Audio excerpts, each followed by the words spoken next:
Hey, Darrel, welcome to the podcast on this great Monday morning for you, Monday afternoon for me. So, this is PEs, VCs, and angel investor journeys, the good and the bad, episode 7 with Darrel Frater. Welcome. Glad to be here. Thank you, Christian. It's a pleasure being on your show. Love the work you guys are doing and excited to speak to you and your audience. Fantastic. So, Darrell, we're going to get things moving. We break it down into four parts. The first one is breaking the ice. I would like to know, what are you drinking? So right now I am drinking water, and I've challenged myself to drink more water daily. It's been just something I've been trying to do just to stay healthy and just making sure I'm getting my water consumption. And surprisingly, it's actually making a big difference in just the amount of energy I have throughout the day. So if you're not doing it already, highly encourage you drink more water throughout the day. It makes a difference. So water is something. So it's quite funny. I was always expecting when I had this question, and let my guests know, come with a drink. I was always expecting something cheeky and naughty or something different. But it's incredible. Like, I think every single bar one, every single person has come with with water, and I'm a big believer in water. I drink a lot of water. I used to not drink a lot of water, but when I was in the army, they used to just say, and I was in a very based in hot countries, and always in, I guess, what people would qualify as God-forsaken countries, which were hot. And I spent 3 years in Djibouti, and water was like worth more than fuel. It was just, and also you had to stay rehydrated. It was really, really important. And I noticed that health-wise, it made a big difference. So definitely water is a good one. Oh yeah. Definitely. I want to Great. ask, do you drink bottled water, filtered water, tap water? What's your process of getting your water? So it depends. When I'm with my family in France, where we live in a place called La Lozère, which is in the middle of nowhere, the most uninhabited region of France, the water is amazing there. So it's tap water, it's from the spring, etc. And depending on where we are, so we're digital nomads, but depending on where we are, we'll tap water if it's good water. Otherwise, it's going to be, some people have a water softener, and we'll have that filtered water. Some have in Europe we have a Britex, something like that, which is a big jar with a jug with a filter. Yeah. And otherwise, it's bottled water. We buy in big jugs of 8 liter. In places when we get somewhere, we taste the water and go, "Ugh, all right, water, bottled water." So, Okay. how about you? Cool. So my wife, she's a bottled water drinker, so she loves us to purchase bottled water, spring water. She doesn't like purified water, so specifically has to be Okay. spring water. And then for Mhm. myself, I have my Brita water that I use. I fill up the jug of the Brita. They have the filter, and that's what I Yeah. typically use. My water cold. My wife is a room temperature girl that likes room temperature bottled water. So yeah, today I actually have a few cubes of ice in my water, so I like it really ice cold. Really? I can't do ice cold. I can't. I get an upset stomach. So it's always room temperature. So yeah. So that's. But okay. So do you find that? So first of all, where are you? Because if you're having ice water, it needs to be warm or hot where you are.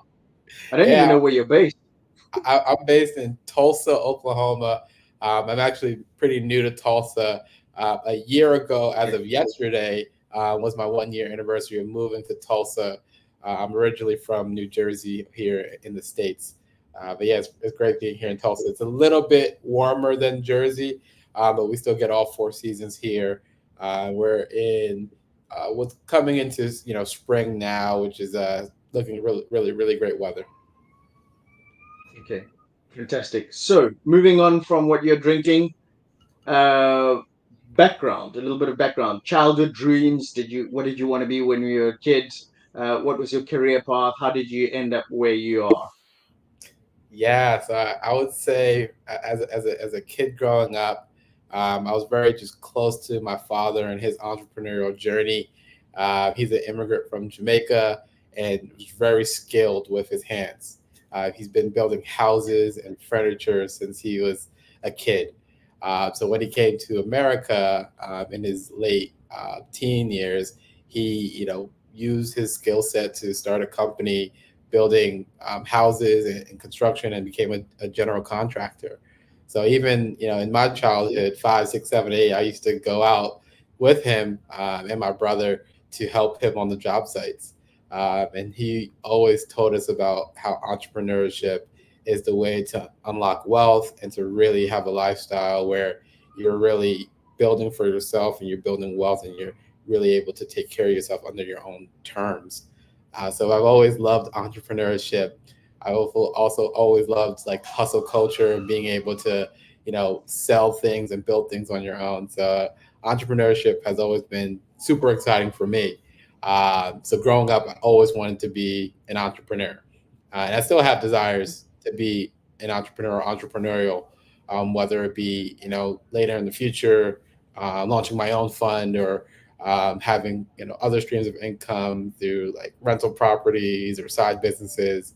But growing up, entrepreneurship was the way to go for me, and kind of is adjacent to how I got interested in venture capital. I saw venture capital as an extension of entrepreneurship, where I fell in love with being able to enable other entrepreneurs through capital, resources and mentorship and support. So yeah, growing up, entrepreneurship was all I thought about, and I really loved the opportunity to help people through business. Okay, awesome. Moving on, because we'll dive deeper into that. Leisure. Any hobbies or leisure activity that allow you to find yourself or recalibrate? Yeah, so I'm a big nerd. Growing up, I loved anime. I loved video games. So like every once in a while now, like I reach out to some of my friends and we just like talk about anime. We talk about video games, and those are the things that I do outside of work. As well, I'm a huge church goer and attendee. I love reading the Bible. I love studying the Word of God, and outside of work, those are the things that refuel me, as well as spending time with my Okay. wife and my baby. So yeah, I would say anime, my faith, and my family. Those are the areas that I recharge away from work. Awesome. So obviously then, end of the breaking the ice. The last question is family life. What does it look like? I think you are a recent father, a baby girl. Oh yeah, I don't know if you guys can hear her in the back screaming, but Yeah.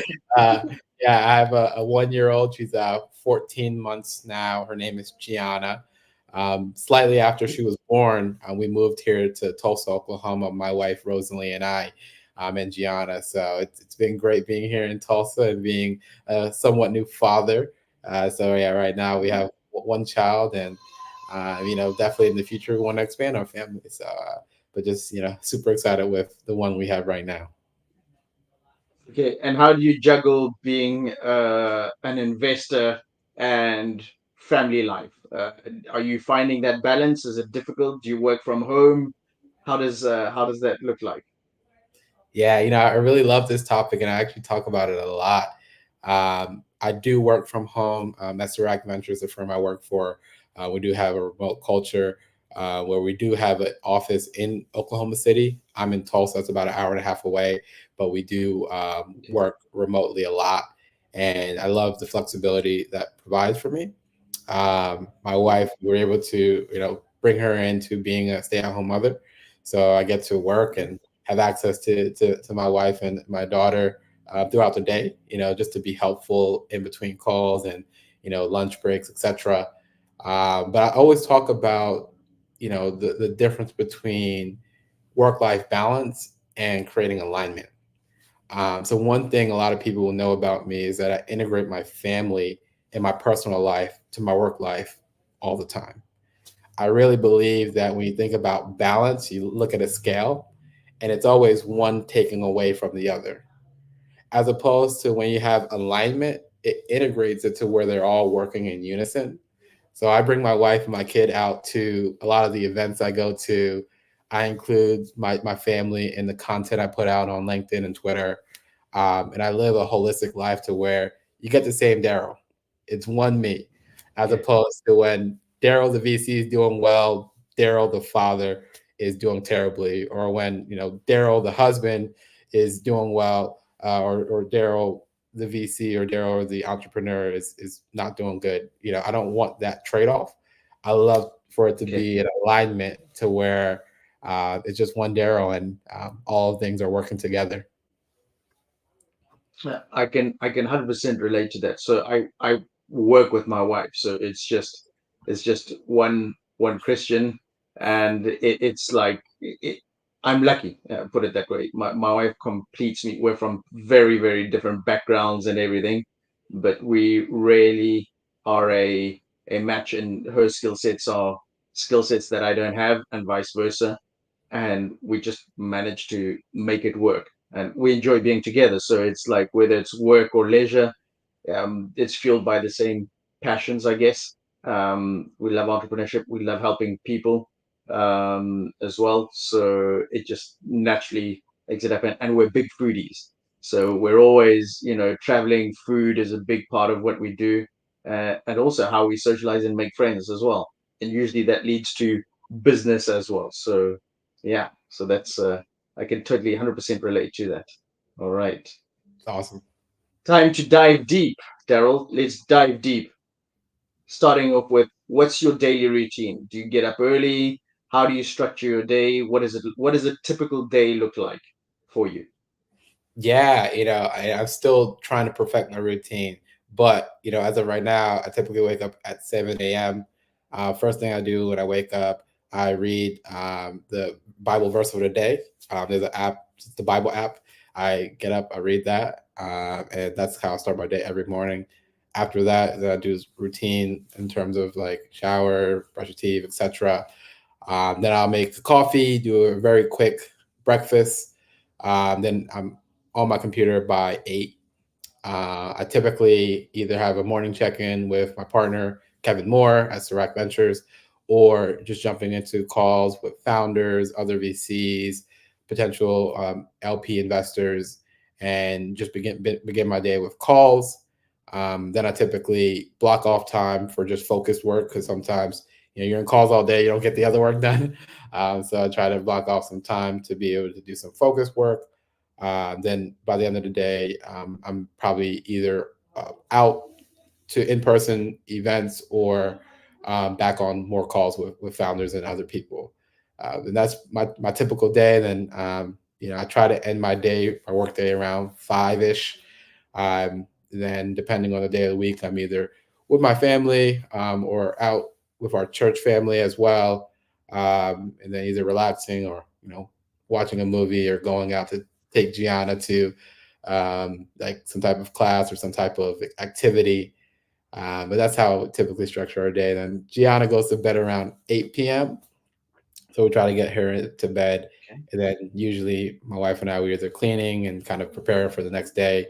And we try to watch like some of those TV shows together, like a Netflix show or a show on television that we like to watch together. And we try to have that routine. But yeah, that's a typical day for Darrel. Okay, awesome. So are you in lights out around 10 p.m., 11 p.m.? I'm usually off. Yeah, usually off. Usually in bed by 10 or 11. I try to go to sleep by 11. At the end of the day, I do my Bible reading and we do our devotional with me and my wife. So I try to end the night with prayer and reading the Bible. Okay, all right, great. Let's move into some VC stuff. What niche or specialty have you invested in recently? Let's say over the last 12 months. What does that look like? Yeah. So the firm I work for is called Serac Ventures. We're a seed stage venture capital firm here in Oklahoma. We're investing in fintech, SaaS products, and commerce enablement. We have a unique Mhm. thesis surrounding entrepreneurship's role in the future of work. We can see how the workforce is changing. Many companies are doing lots of layoffs. There's threats in regards to AI and robotics that are displacing the workforce, and consumers and the workforce, they want to be more flexible in the way they do work and the way they make money. So we're investing in companies that are enabling businesses, individuals to make more money or earn new streams of revenue or income, or get access to new pools of capital to be able to fund their operations or their businesses. So we really want to invest in those picks and shovels that are enabling the next wave of entrepreneurs, as we're calling it. So that, is what we're investing at Serac at the seed stage. And yeah, we love what we do. We love backing the future entrepreneurs and the people that are enabling those entrepreneurs. Okay. So, screening process. What are you looking for in a pitch or a founder reaching out? Yeah, we have a process to where founders could apply directly on our website. And when they do that every week, we have our daily or weekly deal flow meeting where our team looks at all the founders that have applied, and we decide, which founders we are going to take follow up meeting or do extra diligence on. And in terms of what we're looking for, like I said, we're investing at the seed stage, so we're looking for some early signs of product market fit. That typically comes in the form of revenue. Typically targeting companies that have at least hit that milestone of 100K in annual revenue, or at least have a clear pathway to get there within 6 to 12 months. That's kind of our sweet Okay. spot. We do also invest pre-seed, but it really is opportunistic in regards to just really good opportunity that fits our thesis. Um, we love backing founders with unique and diverse perspectives, whether it be a founder from underrepresented background, a founder that lives in a geography that's outside of the typical venture capital hubs, or if the company is serving an underserved customer base. We love to see that unique opportunity where they're looking and building in places that other people aren't looking, and that gives them a unique competitive advantage within the marketplace by being a solution that's serving a population that many other people aren't. So those are some of the things we look for. But we're really looking for just great, talented founders that are passionate about the work they do. One thing that I say publicly about myself and the way I think of myself as an investor, I think that it's our job as investors to serve founders. And I like to find founders that have that same mindset, but for their customers. To where if I, as an investor, serve the founder and the founders serve their customers, I really believe it creates a tremendous opportunity for value creation. And those are the kind of relationships that I want to build. Because ultimately, I think this asset class of venture capital can really make the world better with the innovations that we're funding. So, with that mindset, I really believe that it's exciting, it's helpful for people, and also can drive tremendous returns for our limited partners, for our investors, and everyone involved in the equation. Okay. And so if we're looking at seed, what size checks are you writing at the moment? What does that look like? Yeah, so at Serac, we're typically writing checks between 500 and 750K. Okay. And so far this year, how many check have you written a few checks so far? Because we're in March. So just trying to gauge what's that pipeline looking for in 2024? Is it like really exciting, lots happening, or is it rather slow and sluggish and, looking for some, some action going? Yeah, things are definitely picking up. We just announced about 2 weeks ago our latest investment into a company called Social Crowd. We're super excited about that company. Their automation software for managing, tracking, and incentivizing hourly workers. So we're super excited. Okay. That's one of our pre-seed deals. So we invested in the pre-seed for that company, and Okay. really excited about what that team is doing at Social Crowd. But yeah, in terms of our pace, we're typically going to do about 8 deals a year, and actively looking for great founders building within those industries I talked about: fintech, SaaS products, commerce enablement, and even emerging industries such as, future of work and the creator and gig economy. We really love to help democratize wealth and access to wealth. So if you're building in that space, you got, at the seed stage, or, have a pathway towards some of those metrics I talked about, I definitely want to get in touch with you.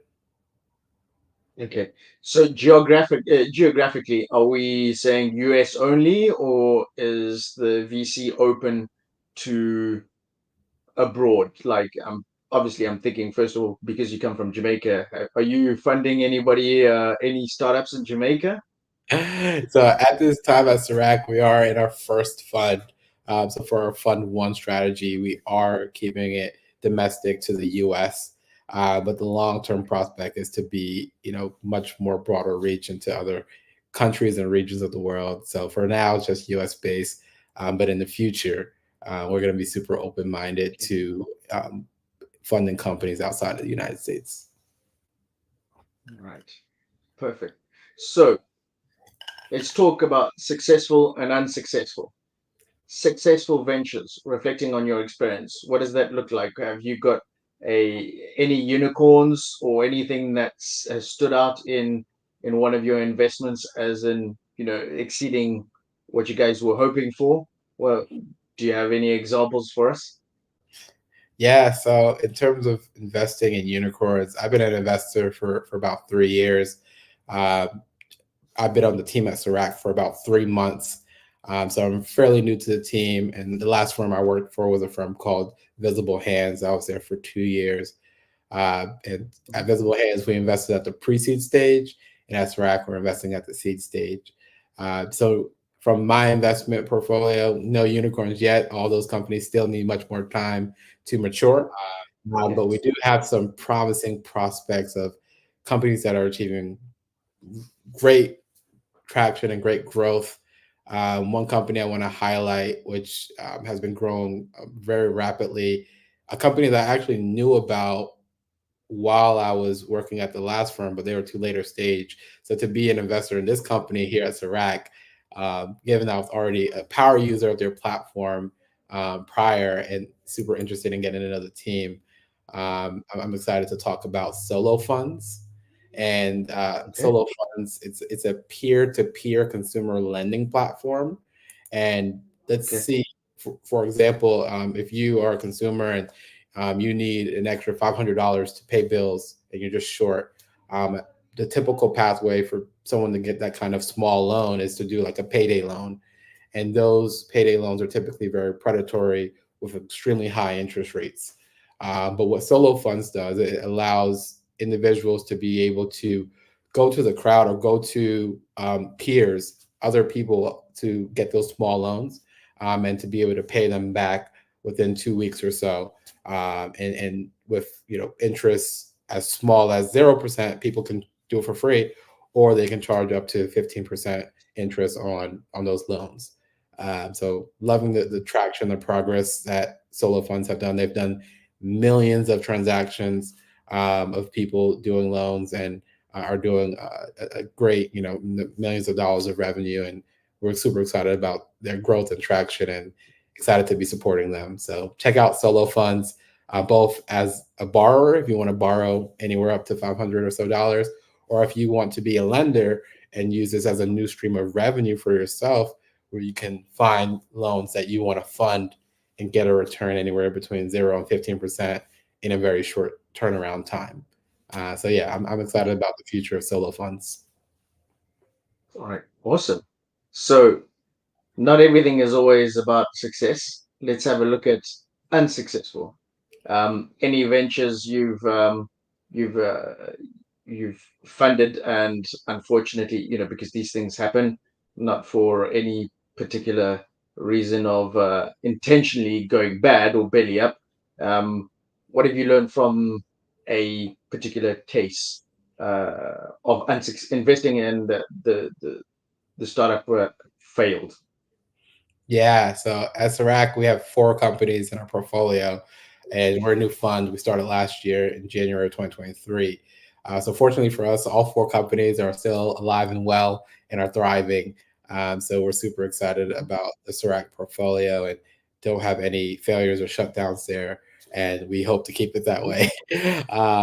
In regards to the past, I would probably give examples of my own companies that I've started that didn't reach, high growth or scale. And learning a lot through my journey as a founder prior to becoming an investor really gave me insight on how I should best support founders.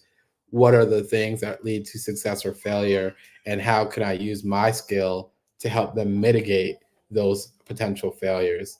And I would love to talk about, just one of the things in my last company. It was a live streaming platform called The Club, where we had a live streaming platform for entrepreneurs to be able to showcase their talents, whether it be DJing, whether it be dancing, whether it be a chef, or anyone that just has talent that they like to showcase via live stream, to help them monetize and use it as a platform to get exposure to new customers, as well as to monetize and directly sell to those customers via live stream. I really Okay. enjoyed building that platform and built a strong community of over 3,000 DJs. I didn't have any funding, so I put a lot of my own money into the company, and put even money on credit cards to fund it. And without the Mhm. backing of an investor to give hundreds of thousands of dollars, getting started with any type of technology company can be hard. So now I really focus on really believing in founders and giving them the fuel they need to hit milestones so they can succeed, because I've been there building with lack of resources. And no matter how talented you are, you need the resources Sometimes. to actually succeed. So now, just Yeah. being super focused on making sure those founders get those resources from the capital our firm directly supplies, as well as getting them connected to other investors and resources to help them succeed. I know what Mhm. it's been to be a founder seeking funding and how hard it is. And now I love to be that investor that I wish I had when I was a founder. So that's kind of my learnings from the successes and failures of investing and building companies. And I want to take all those learnings and be the best investor that I can for the community. Okay, if you don't mind, I'd love to dig into a little bit deeper into that because for myself, I've been on that journey of trying to manage a team, and failing. And funnily enough, one of the things that is, I call it a chaos of contradictions, is if you've got a failed startup, you're in high demand afterwards as a consultant or an advisor because you've made those mistakes, you've been there, you've got that badge, and it's the entrepreneurship world is the only place where a negative is highly sought after. So I'd be curious because I love the idea. I think I came across your X profile back when you were still doing that, so the streaming and then so my question is, did you build a team? How was it structured, and where were you struggling the most with in the startup? Was it the tech that you were building that wasn't ideal, or was it a human resources problem? Was it a general operations? Was it marketing? Was it sales? Yeah, for me, it was definitely being able to fund the ability to have the tech built. So I outsourced development to a team in Ukraine. Did a lot Mhm. of calls with other development resources to see what's the best way to build, and end up using them. The technology or the platform itself worked well, but like I said, I had about $60,000 on credit cards that I put into the company, and about maybe 10 to 15 of my own cash. And that wasn't enough to build a platform. I'm using that team that can really make it to scale.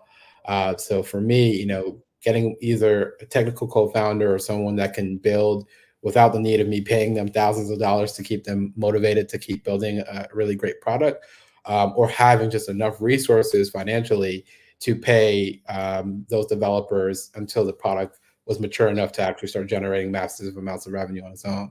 So it's either having the talent in house that's incentivized through equity, or having enough resources to be able to pay one of these outsourced developers to the point where your product is in the market and generating revenue on its own.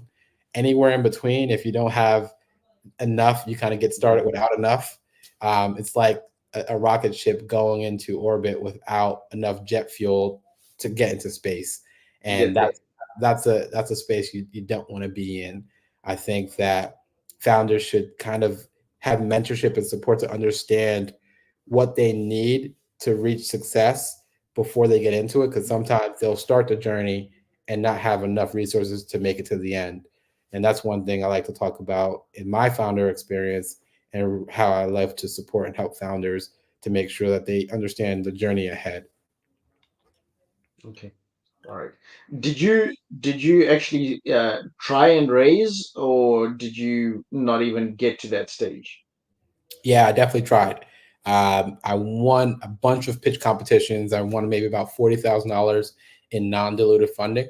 I probably Mhm. pitched about 150 investors and was not able to close capital. I actually got two term sheets, but the terms were just so bad, in my opinion, that at the Mhm. time when I got the offer, and they were pretty early in my journey of fundraising.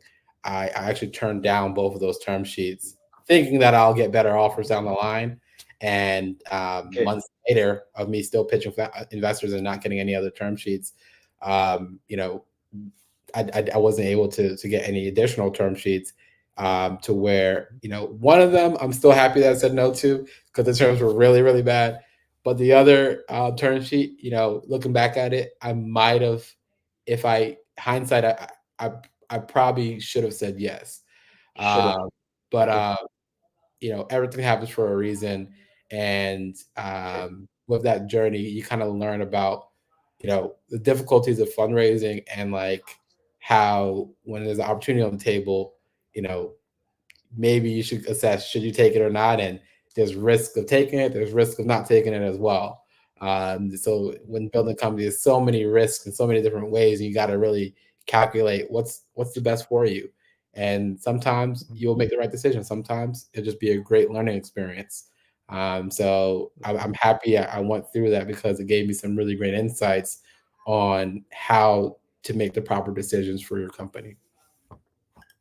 Okay. And did you find that all the VCs or investors that you spoke to were receptive of, I guess, the pitch, and also what was the feedback like? Did you get enough feedback to be able to help you on your journey, or do you think that that's something that's quite lacking amongst investors? As in, it's a no and that's it, or no because X, Y, and Z. Have a look at this. This is what we're looking for specifically when people pitch to us. How was that journey? Yeah, I think there were a handful of investors that, gave me the time to provide the feedback. Majority, Mhm. just a no without any explanation. But there were a handful of them that really took time out to give the feedback, which I'm super appreciative of them and what they've done for me, and just my journey as a founder, which has now helped me tremendously in my job as a VC. And it's incredibly difficult, because as a VC now, it's hard to be able to give feedback to everybody that you interact with. So for those Mhm. investors that try to give feedback, it's super appreciative. And I try my best to give as much feedback as I can, but especially when you're talking to hundreds of founders, it's difficult to be able to give all the feedback you can. But for those that put the effort in to do so, like, kudos to those investors. And I'm happy that I got to experience a few of those in my founder journey. And I also try to do the same when I meet founders. Okay. Thanks for that, for sharing that. I mean, it's because it is quite unique to have a VC who's gone down the startup journey and failed. There's a couple of VCs who have exited and been successful, but the exciting stories, as I said, does from those who did manage, but how to help. and hold the hand of a founder that needs that extra support. And for me, I Um, like so my that next I don't consider it a failure in my life. Like for me, I no, believe of course, partly in terms of everything you do, see it as a stepping stone to success. So everything has a purpose in your life, and you have to have that optimism to understand, why those things are important and relevant to your assignments to come. So I'm still on yeah, my journey to building, and I'm just excited about all the things that have led to where I'm at today. awesome. Next question is challenges. What is a VC? What are the challenges a VC faces? Um, so it can be anything, but from a perspective, an ex-founder, now VC, what are the challenges that you face in the seat of a VC? Yeah, so as a VC, one thing that many people don't understand that VCs also have to raise capital as well.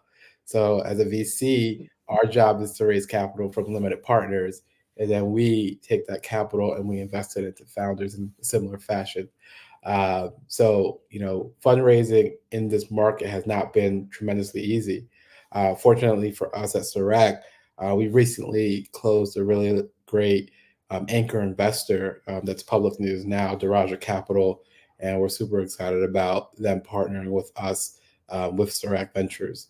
And I would say for many emerging fund managers out there, my peers, I know how hard it is to raise and how much of a struggle it can be to raise the capital, especially for fund one, two, three, the early funds where there's limited data as to how your track record or your portfolio is doing.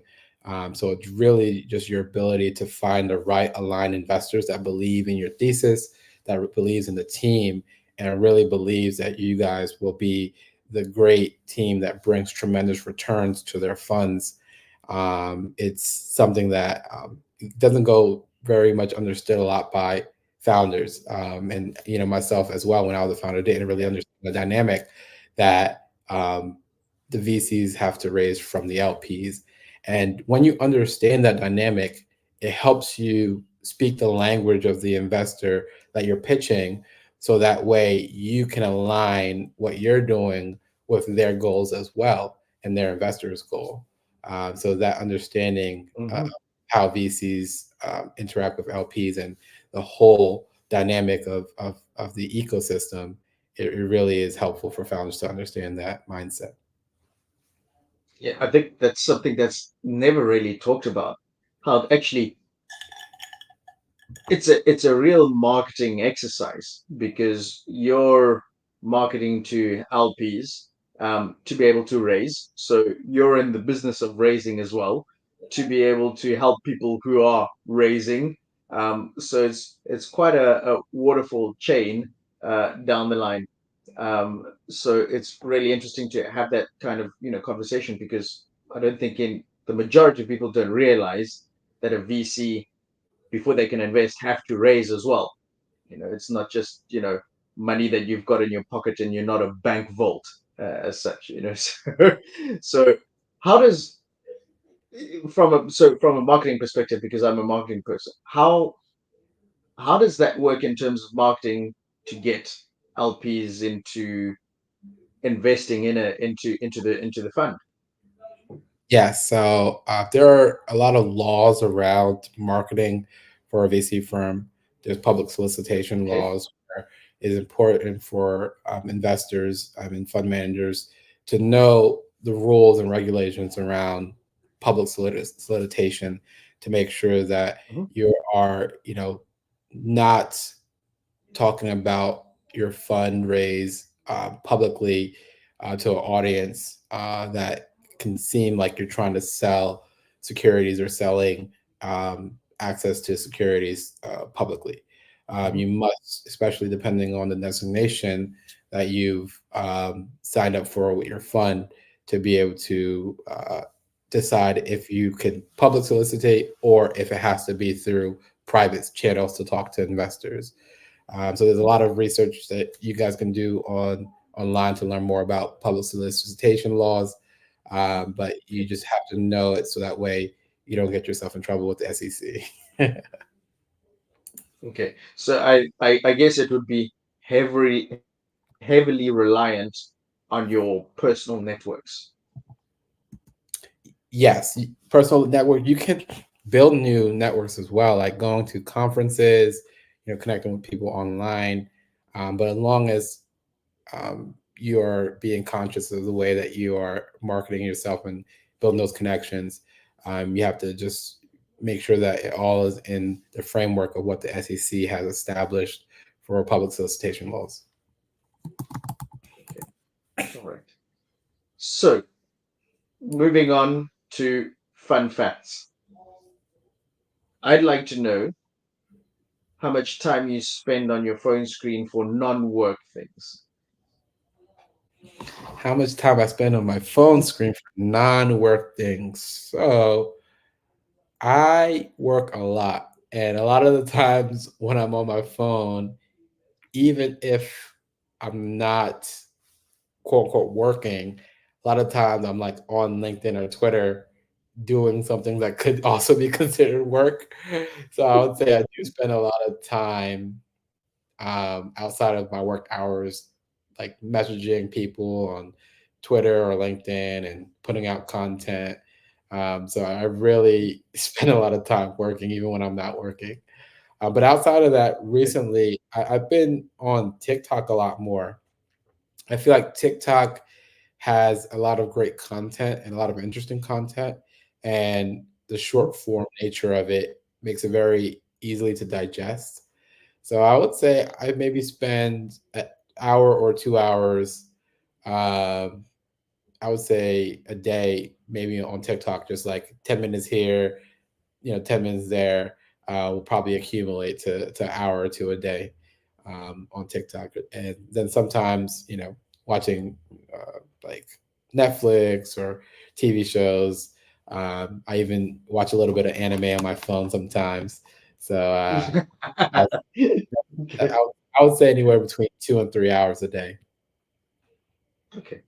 All right. Bucket list item to tick off in 2024.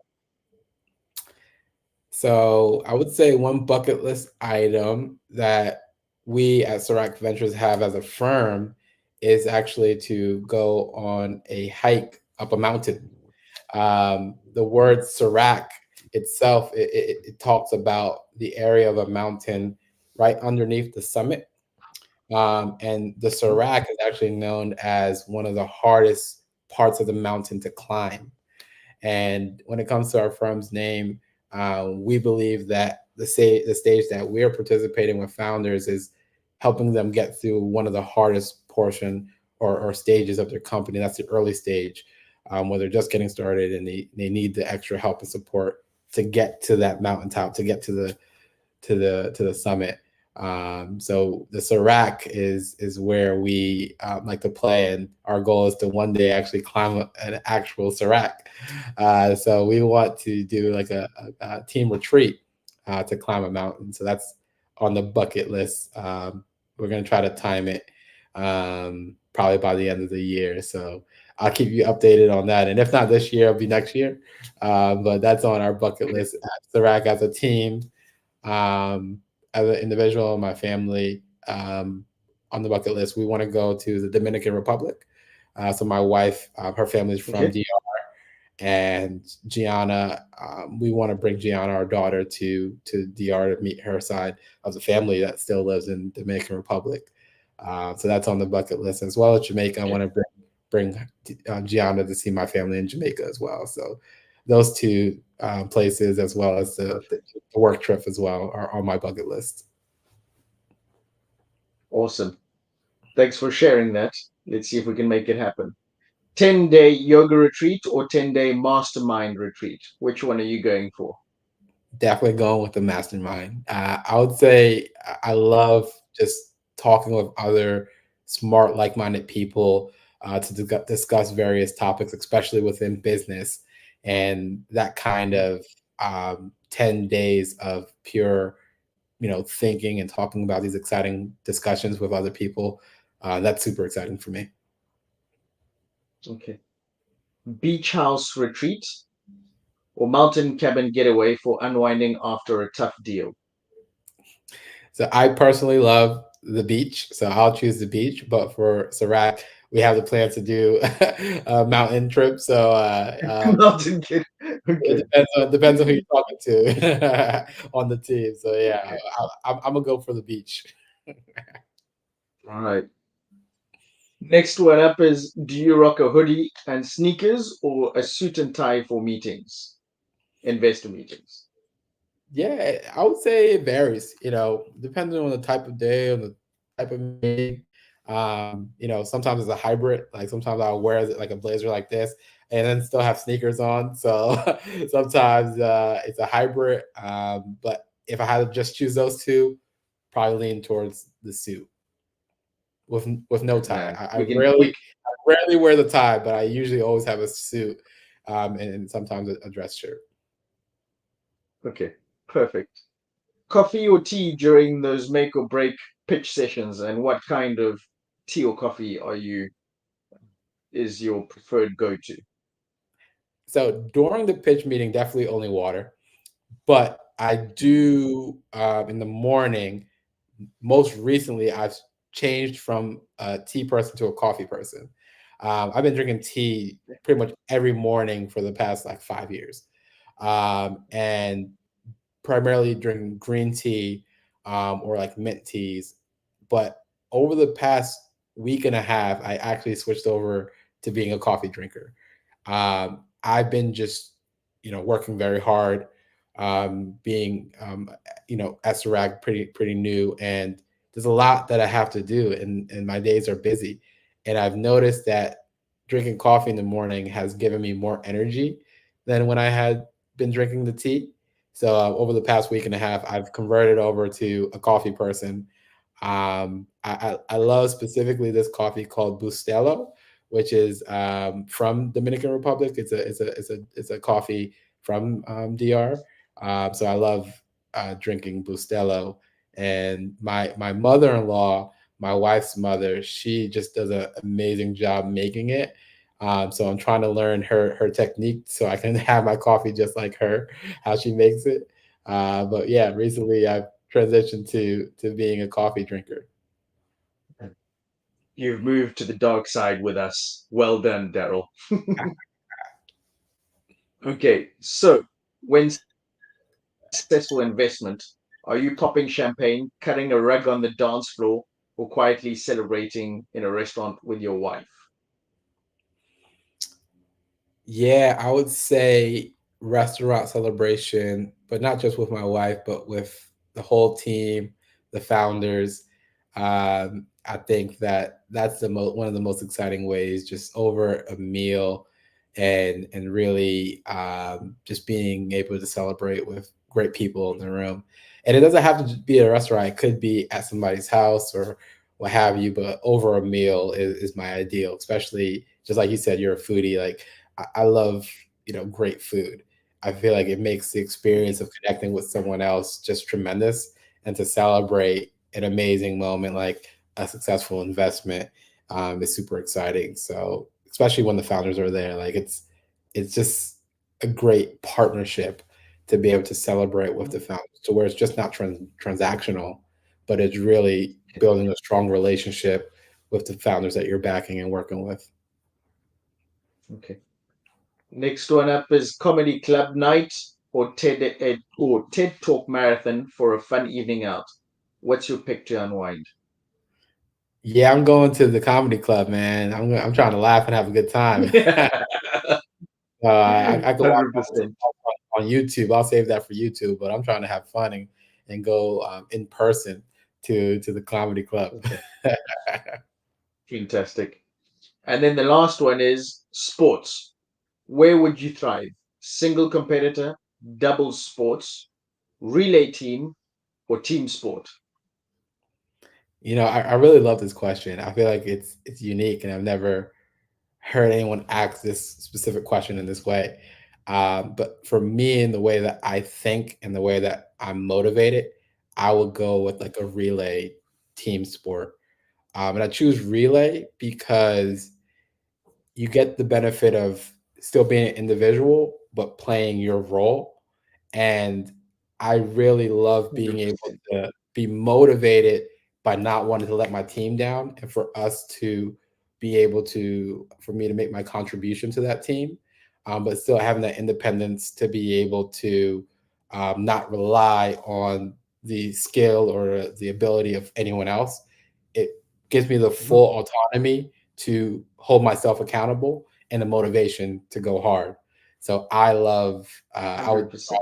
in the relay. Yeah.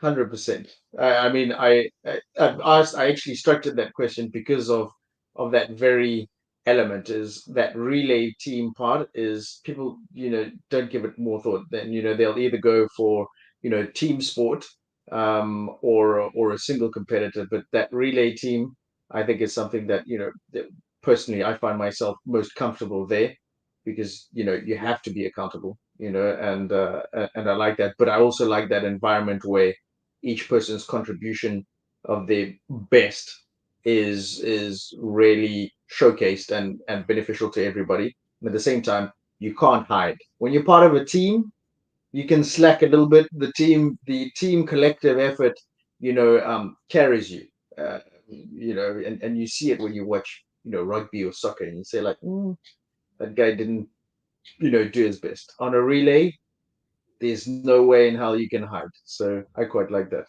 I like that Awesome. question, man. Awesome, Right. man. Good job. Perfect. So now it's time to wrap up. So I don't know if there's a lot of people who are streaming in and would have questions for you, Darrell. So anybody out there, I think most of the people are streaming in from Twitter, from X. So if there's anybody with a question, please drop them in the comments, and have Darrell. If not, please don't hesitate to connect with Darrell. There's a ticker, connect with Darrell on X, at Darrell Frater. Um, Great content. And also, you've got a Friday night kind of live podcast activity on X. I know you've been running that for quite a while. Do you want to, while we wait for any questions, would you like to have a shameless plug on your Friday Twitter, X, activity? Yeah. So every Friday at noon Central Time, which is probably later in the evening for you, we host a office hours called Get Funded, where we typically bring other VCs and we chat with founders for about 2 hours. And I've been doing it since January of 2023, and have Wow. recently brought it back and have been doing it on Twitter, to where it's a safe space for founders to be able to pitch their company, to get to know other people, to really connect in a safe space. Where one of the problems I had as a founder was feeling that VCs and investors were not accessible. So I make myself wildly accessible to founders, and I try to drag other investors along to be accessible as well. So that's one Fantastic. of my contributions to make sure founders can get access to investors and to ask those questions and get the feedback they need in real time on a weekly basis. Additionally, I also do a pre-show on LinkedIn where I interview a promising early stage founder that's raising, on the show 30 minutes before we start the Twitter space. So yeah, you can either check me on the Twitter space office hours, or you can go to LinkedIn and also tune into the founder interview beforehand.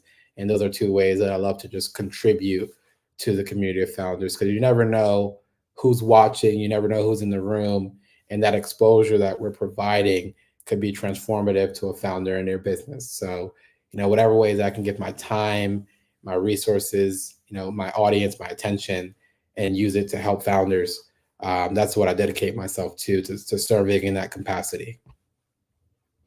Okay, fantastic.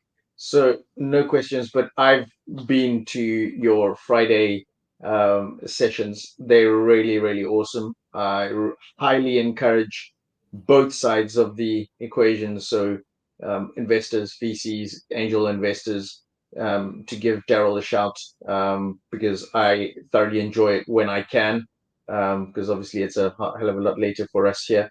but when I can, and I hope to be able actually to maybe take an hour on my Friday to join you and support you and get founders as well joining and pitching during those sessions. All right. Awesome. Thank you, man. Cool. It's a pleasure. So, Darrel, no questions. I guess that's a wrap. 55 minutes. We're slap in the right timing, and I really really appreciate your time. I know you're really really busy, but really appreciate your time, and hopefully, we'll maybe come across someone who would really benefit from your assistance as a VC and ex-founder for advice, or send them on your Friday night, your Friday lunchtime sessions. So really a pleasure, and definitely looking forward to staying in touch. Awesome. Thank you, Christian. This is a tremendous platform. And thanks for everything you're doing for the ecosystem, man. Whatever ways that I can be helpful to you and your audience, I love to make myself available for that. So keep it up, and I'm happy to support. All right, fantastic. Thanks, Darrel. Have a great Monday, and speak to you soon. All right, Take take care. care. Cheers.